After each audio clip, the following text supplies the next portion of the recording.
നവകേരള സദസ്സ് മുന്നോട്ട് പോകുന്ന ഘട്ടത്തിൽ അതിനെ എങ്ങനെയാണ് നേരിടേണ്ടത് എന്നറിയാതെ കുഴങ്ങുന്ന ഒരു രാഷ്ട്രീയ പ്രസ്ഥാനമായി കോൺഗ്രസ് മാറിയിരിക്കുകയാണ്. ഇപ്പോൾ ഏറ്റവും ഒടുവിൽ നമ്മളിപ്പോൾ ഏതാണ്ട് നവകേരള സദസ്സിൻ്റെ അവസാന ഘട്ടത്തിൽ എത്തി നിൽക്കുകയാണ്. ആ ഘട്ടത്തിലാണ് കോൺഗ്രസ് ഇപ്പോൾ ഒരു DGP ഓഫീസ് മാർച്ചും ഒക്കെ സംഘടിപ്പിച്ചിരിക്കുന്നത് എന്നുള്ളതാണ്. ഇതിനൊരു ഐഡിയോളജിക്കലായി എതിർക്കാനോ അല്ലെങ്കിൽ ഇതിനെ ആ, എന്ത് കാരണം പറഞ്ഞ് ഇതിനെ എതിർക്കും എന്നത് സംബന്ധിച്ചൊരു വ്യക്തത വരുത്താനോ കോൺഗ്രസിന് സാധിച്ചിട്ടില്ല എന്നുള്ളതൊരു ദുരന്തമായി ഞാൻ കാണുന്നു. നോക്കൂ, ആ, ഇന്നിപ്പോൾ Suധാകരൻ എടുത്തിരിക്കുന്ന നിലപാട് എന്താണ്? യഥാർത്ഥത്തിൽ ഗവർണർ ഇടതുപക്ഷ ഏറ്റുമുട്ടലിൽ കോൺഗ്രസ് എവിടെയാണ് നിൽക്കുന്നത്? ഒരു കാഴ്ചക്കാരായി മാറി നിൽക്കുകയാണ്. അക്കാര്യത്തിൽ വളരെയധികം മുന്നോട്ട് പോകാൻ ഇടതുപക്ഷത്തിനും ഇടതുപക്ഷ വിദ്യാർത്ഥി സംഘടനയായ SFIക്കും സാധിച്ചിരുന്നു. കോൺഗ്രസ് എവിടെയാണെന്നുള്ള ചോദ്യം തുടരെ തുടരെ ഉന്നയിക്കുന്നുണ്ട്. പക്ഷെ കോൺഗ്രസിന് മറുപടി നൽകാൻ സാധിച്ചിട്ടില്ല എന്നുള്ളതാണ്. ഇപ്പോൾ ഇന്ന് Suധാകരൻ പറഞ്ഞത് യഥാർത്ഥത്തിൽ നമ്മളെയൊക്കെ അതിശയിപ്പിക്കേണ്ട ഒരു സ്റ്റേറ്റ്മെൻ്റ് അല്ലേ? അദ്ദേഹം പറയുന്നത് എന്താണ്? സംഘപരിവാറും ജനാധിപത്യത്തിൻ്റെ ഭാഗമാണ് എന്നാണ്. ഒരു അക്കാദമീഷ്യൻ്റെ ക്വാളിഫിക്കേഷൻ അനുകൂലിച്ചുകൊണ്ട് ഒരു അക്കാദമിഷ്യൻ്റെ ക്വാളിഫിക്കേഷൻ അംഗീകരിച്ചുകൊണ്ട് ഗവർണർ ചെയ്യുന്ന കാര്യങ്ങളെ എന്തിനാണ് വിമർശിക്കുന്നത്? ഞങ്ങൾ അതിനെ എതിർക്കുന്നില്ല. സംഘപരിവാറിൽ കൊള്ളാവുന്നവരുണ്ടെങ്കിൽ അവരെ എടുക്കുന്നതിന് എന്താണ് തടസ്സം? നോക്കൂ, സംഘപരിവാറിൽ കൊള്ളാവുന്നവരുണ്ട് എങ്കിൽ അതിനെ എങ്ങനെയാണ് വിമർശിക്കുക എന്ന് ചോദിക്കുകയാണ് PCC പ്രസിഡന്റ്. അദ്ദേഹത്തിന് മനസ്സിലായിട്ടില്ല ഇതിനകത്തുള്ള രാഷ്ട്രീയം എന്താണ് എന്ന്.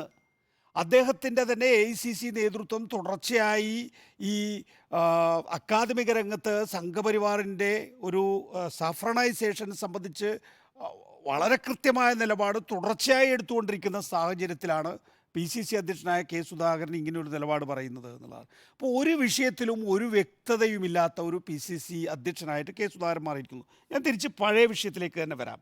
ഇന്ന് ഉണ്ണി സൂചിപ്പിച്ചതുപോലെ തന്നെ പോലീസ് സ്റ്റേഷൻ മാർച്ച്, അതുപോലെ തന്നെ DGP ഓഫീസ് മാർച്ച് ഒക്കെ തന്നെയും സംഘടിപ്പിക്കുകയാണ്.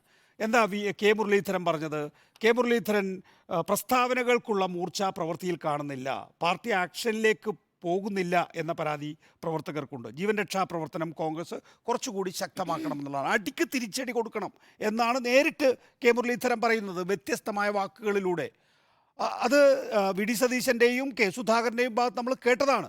അപ്പോൾ അങ്ങനെ അവർ പറയുകയും എന്നാൽ അവർക്ക് ഗ്രൗണ്ടിൽ ആളുകളെ ഏതെങ്കിലും തരത്തിൽ അടിക്ക് തിരിച്ചടി കൊടുക്കണം എന്നുള്ള നിലയിലല്ലല്ലോ.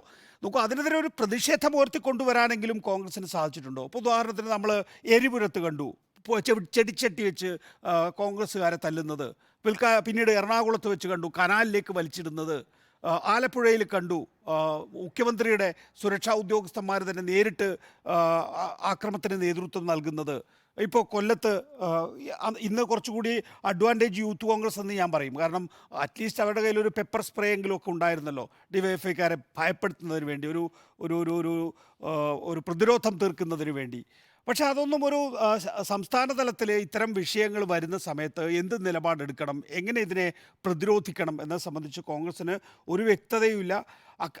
അത് പിന്നെ പ്രാക്ടിക്കലായി കോൺഗ്രസ് സ്വാഭാവികമായും LDFനെ താരതമ്യം ചെയ്യുമ്പോൾ സംഘടനാ തലത്തിൽ വളരെ ദുർബലമായിട്ടുള്ളൊരു സംവിധാനമാണ്. അതുകൊണ്ട് ചിലപ്പോൾ ഒരുപക്ഷെ CPMുമായിട്ട് നേരിട്ട് അടിച്ചു നിൽക്കാനൊന്നും പറ്റണമെന്നില്ല.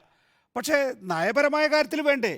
ഞാൻ ഇന്ന് Suധാകരൻ്റെ പ്രസ്താവന വീണ്ടും ആ സൗണ്ട് ബൈറ്റ് ഏതെങ്കിലും തരത്തിലൊക്കെ ഫേക്കായി നമ്മുടെ മുന്നിലേക്ക് എത്തുന്നതാണോ എന്നറിയാൻ വേണ്ടി വീണ്ടും ആ പ്രസ്താവനയിലേക്ക് തിരിച്ചുപോയി നോക്കി. ഈ പറയുന്ന സുധാകരനാണ് കേരളത്തിലെ കോൺഗ്രസ് നേതൃത്വത്തിൽ നിൽക്കുന്നത് എങ്കിൽ കോൺഗ്രസിൻ്റെ ഭാവി എന്താണ്? 5 സംസ്ഥാനങ്ങളിലെ നിയമസഭാ തെരഞ്ഞെടുപ്പ് കഴിഞ്ഞപ്പോൾ ഞാൻ മനസ്സിലാക്കിയിട്ടുള്ളൊരു രാഷ്ട്രീയം എന്ന് പറയുന്നത് കോൺഗ്രസ് ഒരു രാഷ്ട്രീയം മുന്നോട്ട് വെക്കാൻ തയ്യാറായില്ല എന്നുള്ളതാണ് മധ്യപ്രദേശ്, ഛത്തീസ്ഗഡ്, രാജസ്ഥാൻ സംസ്ഥാനങ്ങളിലെ പരാജയത്തിന് പ്രധാനപ്പെട്ട. ഇനി അഥവാ അതല്ല എന്ന് തന്നെ കൂട്ടിക്കോളൂ. പക്ഷേ ആ കോൺഗ്രസിൻ്റെ തോൽവിയിൽ നമ്മൾ കോൺഗ്രസിനോടൊപ്പം മാനസികമായി ഒന്ന് ഐക്യപ്പെടണ്ടേ? അങ്ങനെ ഐക്യപ്പെടാൻ പോലും സാധിക്കാത്ത വിധത്തിൽ കോൺഗ്രസ് അവിടെ രാഷ്ട്രീയം അവതരിപ്പിച്ചിട്ടില്ല എന്നുള്ളതാണ്.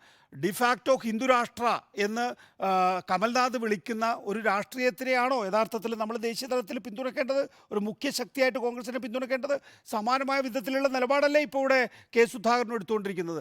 അടുത്ത ലോക്സഭാ തെരഞ്ഞെടുപ്പിൽ പോകുമ്പോൾ എന്ത് രാഷ്ട്രീയം പറഞ്ഞിട്ടാണ്, അതായത് നരേന്ദ്രമോദി വേഴ്സസ് ഇന്ത്യ മുന്നണി എന്ന് പറയുമ്പോൾ കേരളത്തിൽ എന്തായാലും LDFും UDFും വേറിട്ടാണല്ലോ മത്സരിക്കുക. എന്ത് രാഷ്ട്രീയം പറഞ്ഞിട്ടാണ് കോൺഗ്രസ് ജനങ്ങളോട് വോട്ട് ചോദിക്കാൻ പോകുന്നത്? സാഫ്രണൈസേഷൻ എന്ന് ഇന്ത്യ മുഴുവൻ പറയുകയും കേരളത്തിലെ സാഫ്രണൈസേഷനെ ഈ മുഖ്യ ശത്രു CPM ആണ് എന്ന് കരുതി അനുകൂലിക്കുകയും ചെയ്യുന്ന ഒരു PCCയെ ആണോ യഥാർത്ഥത്തിൽ ഈ ലോക്സഭാ തെരഞ്ഞെടുപ്പിൽ കോൺഗ്രസ് പ്രൊജക്റ്റ് ചെയ്യാൻ പോകുന്ന ഒരു കെ സുധാകരനെയാണോ കോൺഗ്രസ് പ്രൊജക്റ്റ് ചെയ്യാൻ പോകുന്നത്? അതിശയം തോന്നുന്നു. അപ്പം ഞാൻ പറയുന്നതെന്ന് വെച്ചാൽ എന്നെ സംബന്ധിച്ചിടത്തോളം ഉള്ള പ്രശ്നം എന്ന് വെച്ചാൽ കോൺഗ്രസ്സിന് ഈ സമീപകാലത്ത് ഒരു രാഷ്ട്രീയം മുന്നോട്ട് വെക്കാൻ സാധിച്ചിട്ടില്ല എന്നുള്ള. ശരിയായിരിക്കാം, ഒരു CPM വിരോധം തലയ്ക്ക് പിടിച്ചിട്ടുള്ള ഒരു നേതാവാണ് കെ സുധാകരൻ. അതുകൊണ്ടായിരിക്കാം സ്വാഭാവികമായി അദ്ദേഹത്തിന് ഒരു ഒരു ഒരു രാഷ്ട്രീയം എടുക്കേണ്ട ഇടത്ത് പോലും യഥാർത്ഥത്തിൽ ഒരു രാഷ്ട്രീയ സമീപനം സ്വീകരിക്കാൻ കഴിയാതെ പോകുന്നത്. അപ്പോൾ ചുരുക്കി പറഞ്ഞാൽ നമ്മുടെ വിഷയം എന്താണ്? എന്തുകൊണ്ടാണ് ഒരു തിരിച്ചടി കൊടുക്കാൻ കഴിയാതെ പോകുന്നത് എന്നല്ലേ? തിരിച്ചടി കൊടുക്കാൻ കഴിയില്ലെന്നേ. ഇങ്ങനെ ഒരു രാഷ്ട്രീയമുള്ള ആളുകൾക്ക് തിരിച്ചടി കൊടുക്കാൻ കഴിയില്ല, ഒരു രാഷ്ട്രീയം മുന്നോട്ട് വെക്കാൻ കഴിയില്ല, ആ രാഷ്ട്രീയത്തിൻ്റെ അടിസ്ഥാനത്തിൽ പ്രായോഗികമായ നിലപാട് വെക്കാൻ കഴിയില്ല. അടി കൊണ്ടോളുക പ്രവർത്തകർ. ഈ നേതാക്കൾ നേരത്തെ ഉണ്ണി ചൂണ്ടിക്കാണിച്ച പോലെ AC റൂമിലിരുന്ന് വാർത്താ സമ്മേളനം നടത്തും. ശരി.